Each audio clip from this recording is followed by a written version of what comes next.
Hello दोस्तों, मैं रामलाल केवट आप सभी का बहुत बहुत स्वागत करता हूं मेरे YouTube चैनल केवट सर का गणित क्लास में। आइए, आज का हमारा टॉपिक है लघुत्तम समापवर्त से संबंधित महत्वपूर्ण। यहाँ पर 3 प्रश्न दिए गए हैं। इस तरह के प्रश्न जवाहर नवोदय विद्यालय प्रवेश परीक्षा और विभिन्न जो प्रतियोगी परीक्षाएँ होती हैं जिसमें गणित के प्रश्न पूछे जाते हैं, उनमें लघुत्तम समापवर्त से संबंधित इस तरह के प्रश्न अक्सर पूछे ही जाते हैं। तो जो बच्चे जवाहर नवोदय विद्यालय की तैयारी कर रहे हैं वो विभिन्न प्रतियोगी परीक्षाओं की तैयारी करने वाले, अभी जो विद्यालयों में जो नास के द्वारा जो आयोजित परीक्षा होने वाला है उसमें ये वीडियो बहुत लाभदायक सिद्ध होने वाला है। तो वीडियो को बिना स्किप किए अंत तक देखिए, आपको बहुत कुछ मिलने वाला है इस वीडियो में लघुत्तम समापवर्त से संबंधित। तो चलिए वीडियो शुरू करते हैं। अगर आप लोग मेरे चैनल में नए हैं तो वीडियो को सब्सक्राइब करना मत भूलिए। अगर वीडियो को सब्सक्राइब कर लेंगे तो नोटिफिकेशन के माध्यम से आपको सूचना मिलता रहेगा जब भी मैं कोई नया वीडियो डालूंगा। और एक चीज़ बता दूं, जवाहर नवोदय विद्यालय की पूरी तैयारी मैं अपने इस चैनल के माध्यम से कराने जा रहा हूं इस साल। तो आप लोग चैनल को सब्सक्राइब कर ही लीजिए ताकि आपको घर बैठे बिना पैसा खर्च किए पूरी तैयारी हो सके। चलिए वीडियो शुरू करते हैं। पहला प्रश्न पढ़ते हैं। प्रश्न 1 लिखा है, देखिए, वह छोटी से छोटी संख्या।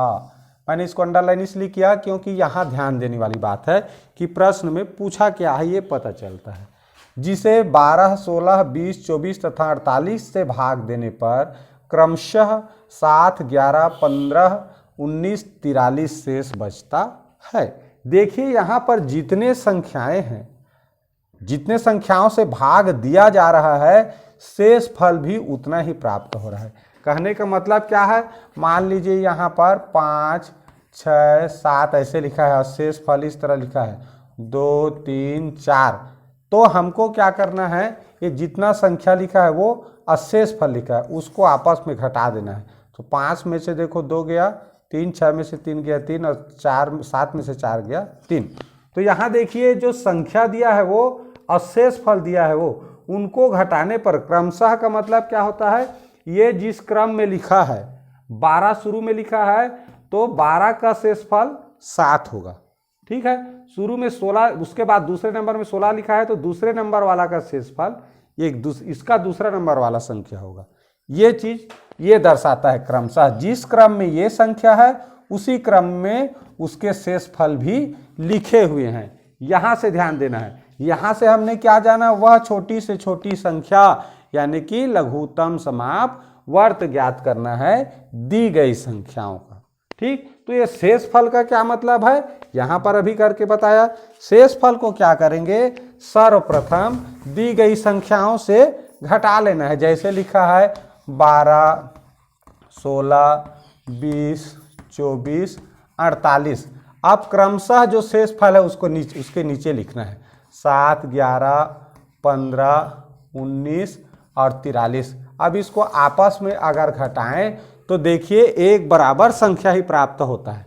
क्या मिलेगा, 12 में 7 घटाएंगे 5, 16 में 11 घटाएंगे 5, 20 में 15 घटाएंगे, इसमें भी 5 और इसमें भी 5। देखिए सभी में क्या अंतर आ रहा है, 5 ही आंसर आ रहा है। जो अंतर है दी गई संख्याओं का और जो क्रमशः शेष फल जो बच रहे हैं उनका जो अंतर है वो एक ही बराबर संख्या आता है। ठीक, तो हमें इस संख्या को याद रख लेना है। कर लिए। अब क्या करेंगे, दी गई संख्याओं का लघुत्तम समापवर्त ज्ञात करेंगे। क्या क्या संख्या है, 12, 16, 20, 24 और 48। चलिए ज्ञात करते हैं। 2 छक्का 12, 2 अट्ठे 16, 2 दहम 20, 2 बारम 24 और 2 दूनी 4, 2 चौक 8। इस तरह फिर 2 तिये 6, 2 चौक 8, 2 पंचे 10, 2 छक्का 12, 2 बारम 24 कटा। फिर 2 से देखें, 2 दूनी 4, 2 तिये 6 और 2 छक्का 12। अब देखिए यहाँ पर ये संख्या नहीं कटा, विभाजित नहीं हुआ तो उसको वैसे उतारना है। अब देखें 2 एक कम 2, 2 तिया 6, ये तो सब विषम संख्या है, ये विभाजित नहीं होगा, उसको वैसे ही उतारेंगे। अब सब विषम हो गया तो 2 से विभाजित नहीं होगा, अब 3 से, 3 एक कम 3 और 5 3 से विभाजित नहीं होता, ऐसे उतारेंगे 3 एक कम 3 और 3 एक कम 3। अब देखिए 5 एक कम 5, बाकी तो 1 बन गया है। ठीक, इस तरह हमें क्या मिला, 2 गुणित 2 यानी कि 2 दूनी 4 और 4 दूनी 8, 8 दूनी 16 और 16 तिया 48 और 48 का गुणा 5 से तो कर लेते हैं 48 गुणित 5, 5 अट्ठे 40, 5 चौक 20, 4 24। तो ये हुआ हमारा लघुत्तम समापवर्त। क्या जाने यहाँ पर हमने अभी लघुत्तम समापवर्त जाना। ठीक है, अभी हम यहाँ पर क्या निकाले हैं, लघुत्तम समापवर्त। अब प्रश्न में पूछा गया है कि इतना शेषफल बचता है, इसका क्या है। तो देखिए यहाँ पर मैं पहले से क्या किया, दी गई संख्या और जो क्रमशः शेषफल बचा था उनको आपस में घटाकर एक संख्या प्राप्त किया था कि सभी में जो शेषफल का अंतर है वो 5 का है, 5 मिला है।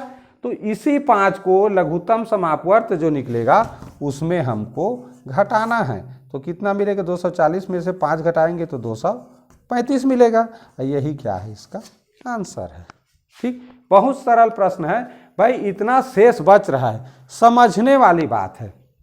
मान लीजिए यहाँ पर 7 लिखा है, मैं 2 से भाग दिया तो 2 क्या हो गया, 2 तिया 6, क्या बचा शेषफल, ये बचा।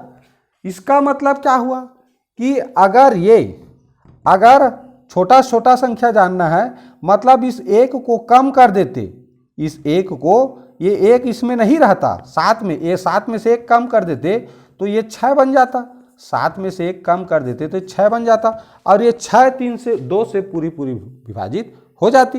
तो यहाँ पर लिखा है कि 12, 16, 20, 24, 48, यानी 12 से भाग कर रहे हैं तो हमारा शेषफल क्या बच रहा है, 7 बच रहा है।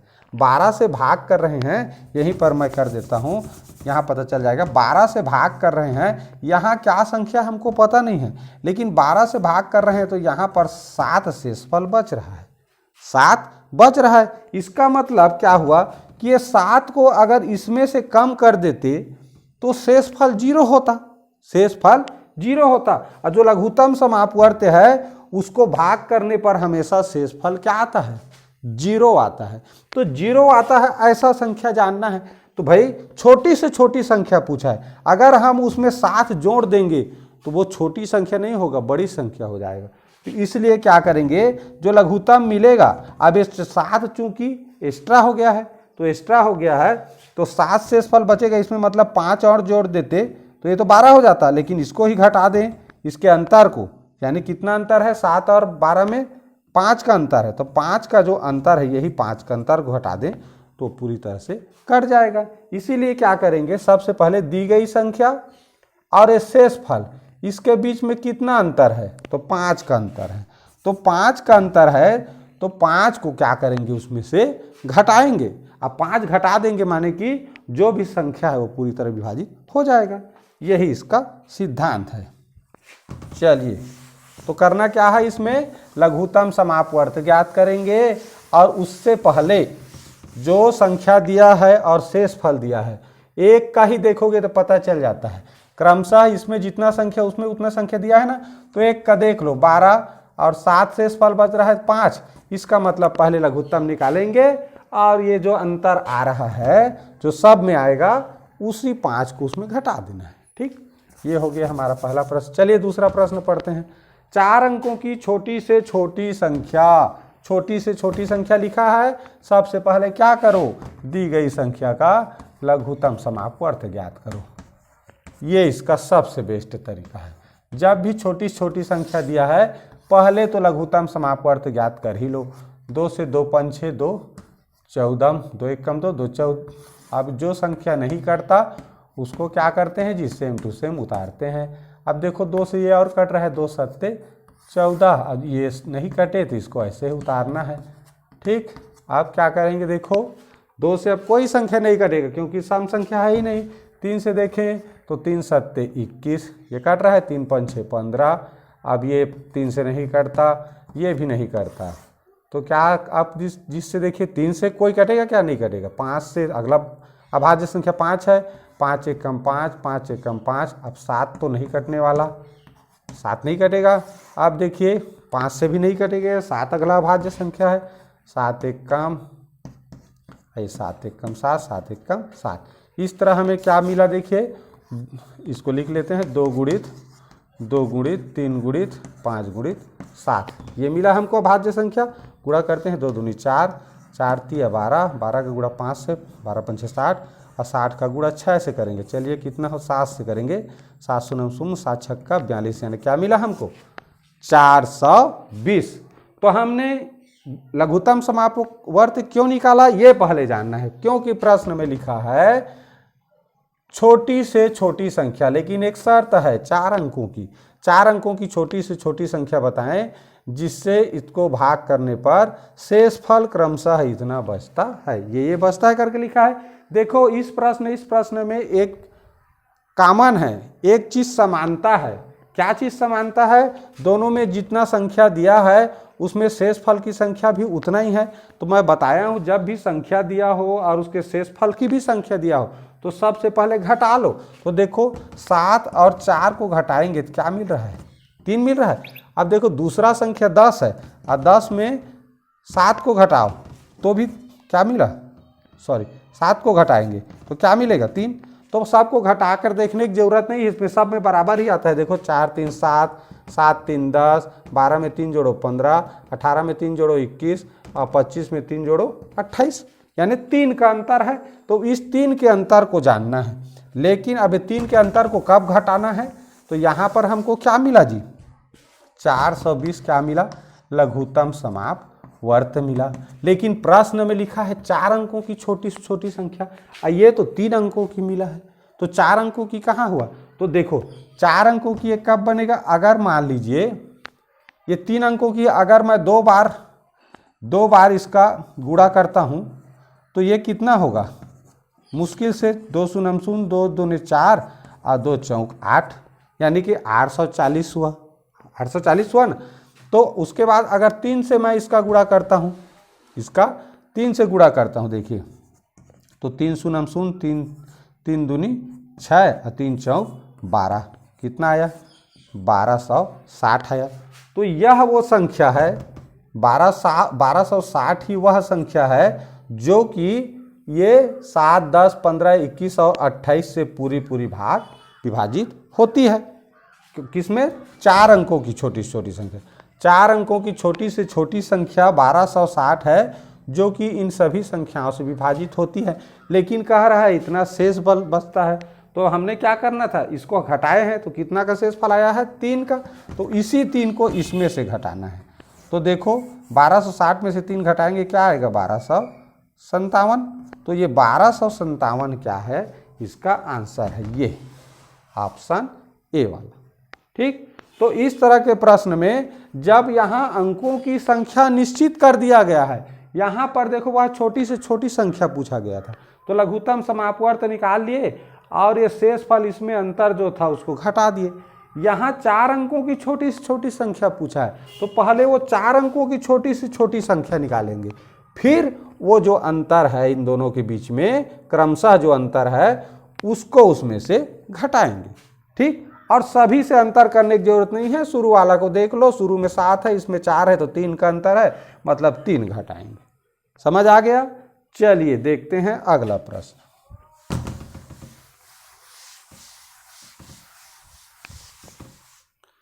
ये है हमारा अगला प्रश्न, 5 अंकों की छोटी से छोटी संख्या बताएं जो, देखिए यहाँ पर भी अंकों की संख्या निर्धारित कर दिया गया है, 5 अंकों की छोटी से छोटी संख्या जानना है। ठीक, तो छोटी से छोटी संख्या जानना है, इतना तो तय हो गया, लघुत्तम समापवर्त निकालना है। ठीक, तो चलिए निकालते हैं किसका लघुत्तम समापवर्त निकालना है, 12, 24, 48 और 60। ठीक, 12, 24, 48 और 60 का छोटी संख्या ज्ञात करेंगे, यानी लघुत्तम समापवर्त। 2 छक्का 12, 2 एकम 2 दूनी 4, 2 एकम 2 दूनी 4, 2 दूनी 4, 2 चौक 8, ये हो गया 2 तिया 6, 2 शून्य 0। फिर 2 से करें, 2 तिया 6, 2 छक्का 12, 2 12 24, 2 15 30। इस तरह फिर 2 से करें तो 2 तिया 6, 2 छक्का 12, 15 2 से विभाजित नहीं होता, 3 भी नहीं होता, सेम टू सेम उतारेंगे। फिर देखें 2 तिया 6 ये तो हो रहा है, लेकिन ये 3 विभाजित नहीं होता, तो जो विभाजित नहीं होगा उसको सेम टू सेम उतारेंगे। अब देखिए सब विषम संख्या आ गया, यानी 2 से नहीं होगा तो 3 अगला, 3 एकम 3, 3 एकम 3, 3 एकम 3, 3 पंचे 15। तो इस तरह 5 से जाएगा, 1 को कुछ नहीं करना है, 5 एकम 5। देखिए सब नीचे में 1 आ गया। अब इसका गुणा करेंगे तो लघुत्तम मिलेगा 2 गुणित 2 गुणित 2। देखिए 4 बार 2 है, 1 बार 3 और 1 बार 5। 2 दूनी 4 आया, 4 का गुणा 2 से, 4 दूनी 8, 8 दूनी 16, 16 3 48 और 48 का 5 से गुणा करेंगे। 5 अट्ठे 40, 5 चौक 20, 4 24। क्या मिला हमको? 240। ये है हमारा लघुत्तम समापवर्त्य। लघुत्तम समापवर्त्य मिला, लेकिन 5 अंकों की पूछा है। लघुत्तम समापवर्त्य हमारा 3 अंकों की है। कितने अंकों की है? 3 अंकों की है। अब प्रश्न में लिखा है 5 अंकों की छोटी से छोटी संख्या, तो कैसे ज्ञात करेंगे? देखो 5 अंकों की आप छोटी से छोटी संख्या पहले लिख लो। ये है हमारे 5 अंकों की छोटी से छोटी संख्या 10,000 सबसे छोटी संख्या है ना 5 अंकों की। अब जो मिला उसको उससे भाग कर दो। उससे क्या कर दो? भाग कर दो। तो देखो 240 का अगर 240 को 250 मानेंगे तो लगभग 4 बार जाएगा। तो ये कितना बार 4 बार पढ़ेंगे तो कितना होता है? 4 शून्य 0 और 4 चौक 16 और 4 दूनी 8 1 9 यानी 960 हुआ। कितना बचेगा? 40 बचेगा। 1000 में से 960 घटा, क्या उतारेंगे? 0। अब देखिए 240 का कितना बार पहाड़ा पढ़ेंगे? 240 का अगर 2 बार पहाड़ा पढ़ते हैं तो 480 होगा। 400 से अधिक हो जाएगा तो 1 बार हुआ।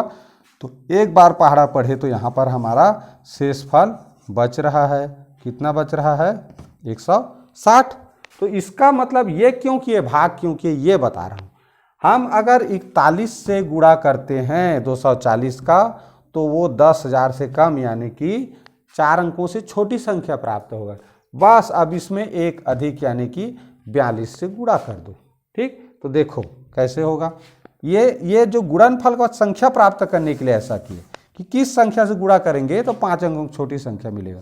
तो ये मिला था हमको 240, यानी इसके साथ अगर 42 का गुणा कर दें तो देखिए 5 अंकों की सबसे छोटी संख्या मिलेगा। तो ये हो जाएगा, चलिए 2 शून्य 0, 2 चौक 8, 2 दूनी 4, 4 का करें तो 4 शून्य 0, 4 चौक 16, 4 दूनी 8 1 9, इस तरह मिला 6 4 10, 1080 10,080 5 अंकों की छोटी से छोटी संख्या है जो कि 12, 24, 48 और 60 से पूर्णतः विभाजित होती है।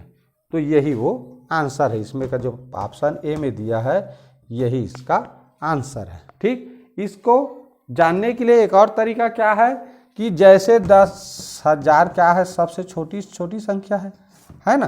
5 अंकों की सबसे छोटी संख्या है। हमारा लघुत्तम क्या मिला? 24। इस 24 से भी भाग कर 240 मिला, 240 मिला, इससे भाग कर दो। ऊपर का 1 शून्य नीचे का 1 शून्य कट गया ना। अब इसको आप हल करेंगे तो क्या मिलेगा? लगभग 41 मिलेगा। इससे पता चलता है कि 41 के साथ गुणा करने पर वो जो संख्या है वो 10,000 से कम होगा। तो ठीक एक अधिक बार गुणा करेंगे, यानी 42 से गुणा कर दो तो ये मिल जाता है। या फिर इसी से इसमें जो 24 है, 24 का देखो पहाड़ा में कौन सा कट रहा है, कौन विभाजित हो रहा है सबसे छोटे संख्या, उसको देख लेना है। ठीक, तो ये कई तरीके हैं। मुझे ये तरीका अच्छा लगता है। उसको भाग करके देख लो कौन सा संख्या है जिससे गुणा करें तो ठीक 5 अंकों से या 4 अंकों से जो भी दिया है प्रश्न में उससे ठीक बड़ा संख्या मिलने वाला है।